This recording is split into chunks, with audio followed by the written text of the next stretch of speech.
Sup lads, welcome back to another Southampton video. Now, I'm not going to spend a lot of time doing the intro because we've got a lot of stuff to do today. And by the way, this video is out later than normal, but just because I normally record them on Tuesday, but I'm recording it on Wednesday today, just because I wanted on yesterday. I didn't want to record it because the Højbjerg and Walker Peters deal looked like it was very likely going to happen yesterday, and it did. So let's talk about that, shall we? The Højbjerg Walker Peters deal has finally happened. The Højbjerg, the saga, it's finally over. It's been going on pretty much all of lockdown since then, really. Stripped to the captaincy, and it's been a good 4 years for Saints at him. He was pretty much average, I'd say, for 3 of the 4 seasons. I think last season, 18-19, was definitely his best season. That was pretty much his only very good season. 16-17, he didn't play much his first season. 17-18, he wasn't really fancied by Pellegrino, so he wasn't even played that much then either. 18-19, I said, was his good season. 19-20, he was all right this season, just a bit inconsistent, and he's something had the most shots in the Premier League this season without scoring a goal. So probably needs to work on his shooting at Spurs, but yeah, overall he's been a great player for Saints. Obviously, as I said, given the captain's armband last season, but is now stripped of that over lockdown. It's now been given to James Ward-Prowse, which I do agree with on that one. And it's going to be a 15 million fee with potentials with add-ons to add on to 20 million. Yeah, so it's been a good 4 years for him at Saints. Signed him from Bayern Munich.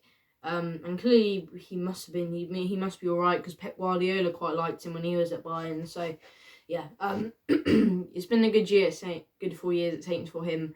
Will he be missed? Probably. What we need in the market now is to sign Salisu and then sign a Højbjerg replacement, and then maybe some other signings here and there would be fantastic. But that's the 2 areas we need to focus on now. Hopefully the Salisu one is, apparently the quarantine is still going on from when he's arriving from Spain, so that's the reason why he hasn't come yet, but hopefully soon that will end and then they can finally announce it. The deal is pretty not much done. They've agreed the transfer fee. He's in Southampton. So, yeah, pretty much. Unless he just goes, I can't be bothered to sign for you anymore halfway through the quarantine, then, yeah, pretty much done. And if that happens, we'll actually be a joke club. And let's talk about the Walker Peters deal, shall we? Obviously, got him on loan from Spurs in the winter transfer window to replace Cedric, who went on loan to Arsenal, but has now gone there on a permanent. And there was actually no option to buy in that loan, but we now have bought him on a permanent deal for 12 million, I think it is, from Spurs. And he has looked very decent. I think the Burnley game, he was a bit meh. But when you're playing Burnley, it's always a very tough team to break down. And pretty much every game he's played since lockdown, he's been fantastic. We did start Valerie, I believe, for both the Norwich and Arsenal games, but he was rubbish in both those games. But he's a decent backup, but he needs to get more ready for the Premier League, I think, if he's going to be playing a backup to Walker Peters.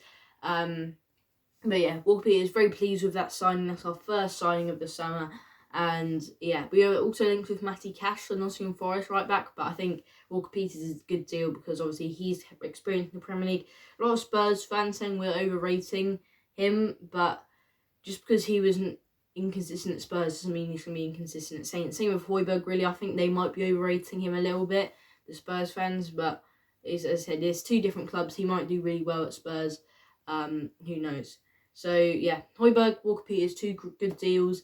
Højbjerg, yeah, I'm kind of glad to see the back of him. He wasn't treating the club very well over lockdown, especially that he's the captain. So yeah, it was a bit of a sour ending to his Saints career, but overall quite a good player.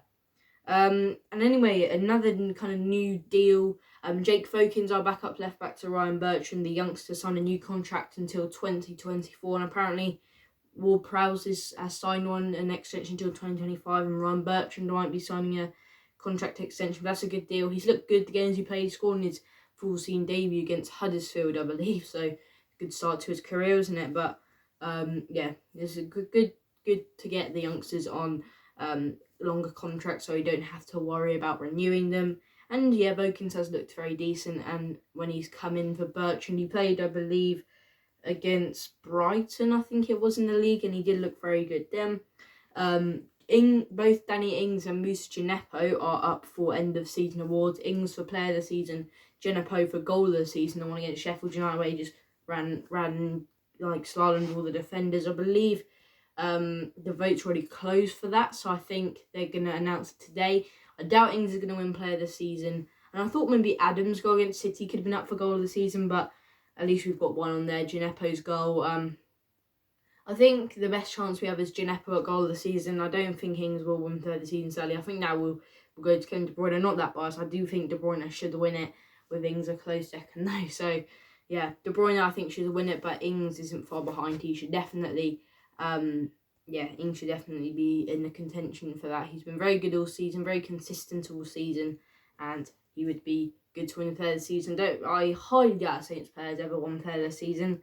So yeah, that'll be good to have a first. Harry Wilson as well has also been linked with Saints from Liverpool on loan or a permanent. Obviously, he was on loan at Bournemouth last season when he did alright. I believe he scored 7 goals, and he's already scored 2 goals in his career at St Mary's. He scored with us when he was at Derby in the FA Cup.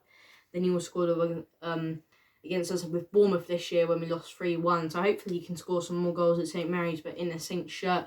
Liverpool are asking 20 million, which I think is a little bit much, especially in these times. But I think he'll be a good deal for Saints. He's done well at Bournemouth, and we kind of need a new winger. We're lacking depth in that area. I mean, we've got Djenepo, Redmond, Armstrong can play there, but he's not a winger. But I don't really know where else he can play in the team, to be honest. So that's pretty much it for wingers, really. Teller we've got as a youngster, but I doubt he's Premier League ready. So yeah, Harry Wilson would be a very good signing for us. I'd say we probably would get him on loan with an option to buy maybe, because we needed to focus on other areas first, like Salisu or McKennie. I think we need to get those signings and get Wilson on loan, and then buy him on a permanent deal next summer if he turns out good. If he doesn't turn out very good, then well, don't sign him, I guess. But yeah, Harry Wilson would be a very good signing from Liverpool. And yeah, I think, and it'll be funny to see he takes the free kicks on it. Him and James Ward-Prowse, probably the 2 of the best free kick takers in the league, along with De Bruyne. I'm guessing Ward-Prowse would take them just because he's the captain, and the captain has control over his players, so he'll go, now I'll take the free kick, thanks. And in Weston McKennie news, I talked about him a minute ago. Apparently Hertha Berlin are now front of the queue to get him, and they also signed Zeefwick from us, the right back that we were linked with, but he didn't want to go to Saints anyway, so I don't know why we were trying to sign him. He wanted to go to Berlin. But I don't think he's going to go there, because he said he wanted to go to the Premier League, and he's always wanted to play in the Premier League. He wants not to play necessarily Pulisic, but in the same league with him, because I think they get on very well together. Obviously, they were both in the Bundesliga last season, 18-19. I'm just going to say the seasons now, because I don't want you guys to get confused by last season. You might think 19-20 because the season's kind of over now, but I'm going to say last season, this 19-20 is still this season because the Champions League and Europa League is still going on. So yeah, McKennie would be a very good signing for us. Hopefully Berlin don't sign until I say. I think we do still have the advantage, because he said he wanted to go to the Premier League. I believe Wolves and Newcastle are also linked. But yeah, we do need to get him in, because he'd be a fantastic Højbjerg replacement. And the last bit of news, Ralph Hasenhüttl, just days before his birthday actually, won July Manager of the Month, which is very good for him. He's turned the Saints around with 3 draws and 3 wins.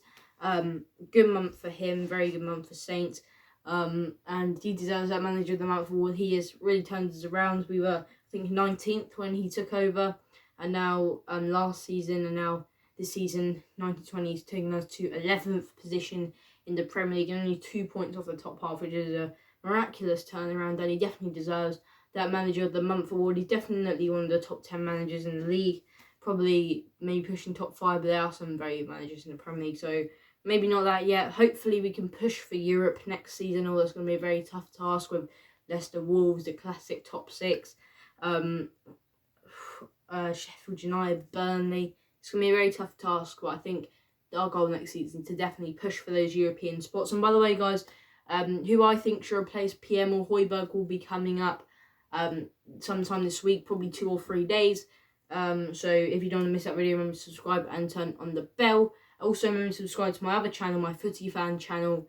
Link will be in the description. I just uploaded mine Aaron's quarter-final predictions for the Champions League, which takes place today, the first game. So go and check out our prediction down below. Thanks for watching today, guys, and I'll see you in the next video.